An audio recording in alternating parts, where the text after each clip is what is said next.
Hello बच्चों। जे mains 2025 24 जनवरी morning shift का paper है। देखो इसमें क्या पूछ रहा है। ये कह रहा है कि which among the four molecule will react with HBR fastest rate. सबसे पहले कौन रिएक्ट कर लेगा एचबीआर के साथ। इसमें देखते हैं। देखो हमें क्या करना है। कोई भी कार्बन कार्बन डबल बॉन्ड जब है और उसकी रिएक्शन एचबीआर के साथ करानी होती है, तो आपको पता है कि एच और बी आर का बॉन्ड ब्रेक होगा। यहाँ से भी हमें ये मिलेगा। पाई बॉन्ड ब्रेक होने के बाद कार्बोकेटायन और कार्बेनायन मिलेगा। तो आप ये ध्यान रखो कि यहाँ जो बी आर है उस पर माइनस आता है, हाइड्रोजन पर प्लस आता है। तो अगर हम इधर दोनों में केटायन और एनायन बना दें तो यहाँ ऐसा हो जाना चाहिए। मैंने जैसे बोला कि ये कार्बन का जो पाई बॉन्ड है वो आगे वाले कार्बन पर टूट के जा रहा है, तो उस पर माइनस आएगा और जहाँ से टूटा उस पर प्लस आएगा। तो फिर ऐसे ही यहाँ जो हम लिखेंगे उसमें एच पर प्लस आएगा और बी आर पर माइनस आएगा। तो आप यहाँ समझ पा रहे हैं कि जो माइनस चार्ज है वो कहाँ जुड़ेगा, प्लस पे, और जो प्लस है वो कहाँ जुड़ेगा, माइनस पे। अब हमें यहाँ कार्ब केटायन जो है वो स्टेबल बनाना है। ठीक है।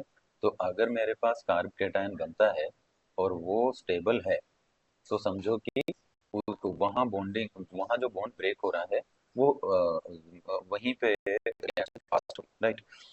तो अब बताते हैं ये जो रिएक्शन हमको ये जो ऑप्शन हमको गिवन है, जैसे पी क्यू आर एस इसने बोला है। तो अगर मैं फर्स्ट स्ट्रक्चर में देखूं तो ये ऑक्सीजन है, ये इस टाइप से, ये कुछ ऐसे हेक्सागोनल रिंग है पूरी, यहाँ डबल बॉन्ड और यहाँ ऑक्सीजन पर लोन पेयर है, राइट। तो अब आप ये देखो कि अगर मैं ये वाला बॉन्ड ब्रेक करूं तो दोनों में से कहीं एक प्लस चार्ज लगा दूं, तो उस प्लस चार्ज को सपोर्ट कौन करेगा, ऑक्सीजन का लोन पेयर। पर ऑक्सीजन का लोन पेयर कब कर पाएगा, जब वो कॉन्जुगेशन में होगा। अगर मैं एग्जांपल दूं कि ये लोन पेयर है और यहाँ बीच में आ गया एक सिग्मा, और इसके जस्ट पास यहाँ पे अगर पॉजिटिव चार्ज हो तो ये ज्यादा उसको स्टेबिलिटी दिला पाएगा। पर अब पॉजिटिव तो यहाँ बन रहा है तीसरे कार्बन पर, मतलब यहाँ ऑक्सीजन का कोई उसको डोनेटिंग इफेक्ट नहीं दिख रहा है। तो फर्स्ट वाले बॉन्ड अगर ब्रेक करेंगे फर्स्ट वाले स्ट्रक्चर में तो उसमें कैटायन की स्टेबिलिटी कम होगी। सेकेंड पे आते हैं। क्यू में बोला है कुछ ऐसा, देखो ये हो गया, हेक्सागोनल रिंग बनानी है, यहाँ पाई बॉन्ड दिख रहा है और यहाँ ऑक्सीजन पर लोन पेयर है। तो ऑक्सीजन का जो लोन पेयर है वो यहाँ शेयर हो सकता है आराम से। बट पहले एक काम करो, ये बॉन्ड करा दो।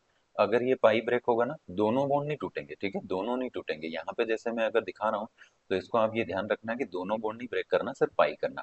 अब समझो अगर ये पाई बॉन्ड ब्रेक होकर के यहाँ माइनस आ जाए तो इसकी स्ट्रक्चर कैसी बनेगी वो मैं बताता हूँ।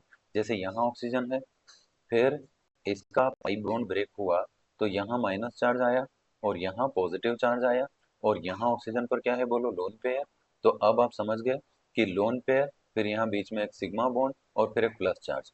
तो ये कैसा होता है, लोन पेयर, फिर एक सिग्मा बॉन्ड और फिर एक प्लस चार्ज। तो यहाँ पूरे में कॉन्जुगेशन बनता है और इस कॉन्जुगेशन से क्या होता है, रेजोनेंस। और अगर रेजोनेंस होगा तो इस कार्बोकेटाइन को स्टेबिलिटी मिल जाएगी, राइट।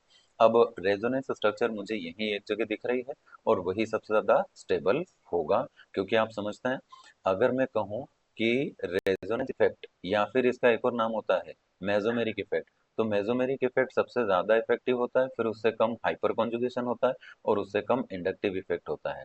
तो अगर हमारे पास यहाँ कार्बोकेटाइन को रेजोनेंस इफेक्ट से स्टेबिलिटी मिल रही है, मतलब वो सबसे ज्यादा स्टेबल होगा और वो क्यू में होगा, और क्यू ऑप्शन है सेकंड। यही आपका आंसर है। Thank you.